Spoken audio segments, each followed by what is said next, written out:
ఏది తిన్నా తినకున్నా మా ఇంట్లో వారానికి 2 సార్లు ఎగ్ కర్రీ ఉండాల్సిందే. మార్నింగ్ చేసిన పప్పు కర్రీ తొందరగానే అయిపోయింది. రియల్‌గా ఆడవాళ్ళందరూ ప్రతిసారి ఏం కర్రీ చేయాలి, ఏం కర్రీ చేయాలని ఇదే ఆలోచనలో ఉంటాం కదా! నేనైతే ఇంట్లో ఏం కూరగాయలు లేకపోతే 3, 4 ఎగ్స్ తీసుకొచ్చి ఇలా వండేస్తాను. రోజుకు 3 కర్రీస్ వండడం అయితే అయితుంది ఇంట్లో. ఏం కర్రీ చేద్దామన్నా కూడా ఒకరికి నచ్చిన కర్రీ ఇంకొకరికి నచ్చదు. ఇదే పెద్ద గోల్ అయిపోతుంది ఇంట్లో. డైరెక్ట్ ఎగ్స్ తీసుకొచ్చి అయితే నార్మల్‌గానైతే కొట్టిపోయాను ఆయిల్‌లో, కానీ ఇలా ఆనియన్స్‌లో గానీ, టమాటాలో గానీ వేసి అయితే వండేస్తాను. ఇట్లా చేస్తే టేస్ట్ కూడా బాగుంటుంది.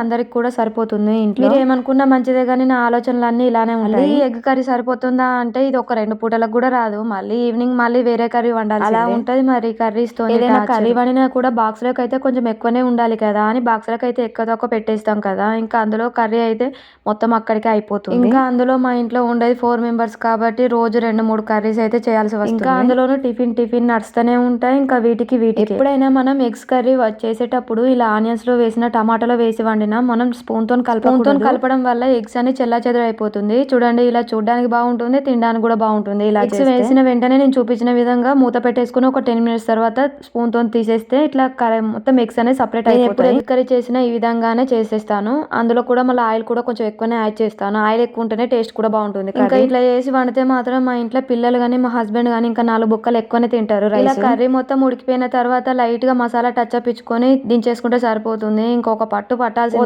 పోతా కొంచెం వీడియోకి లైక్ ఇచ్చి సబ్స్క్రైబ్ చేసుకోండి అబ్బా. Bye bye.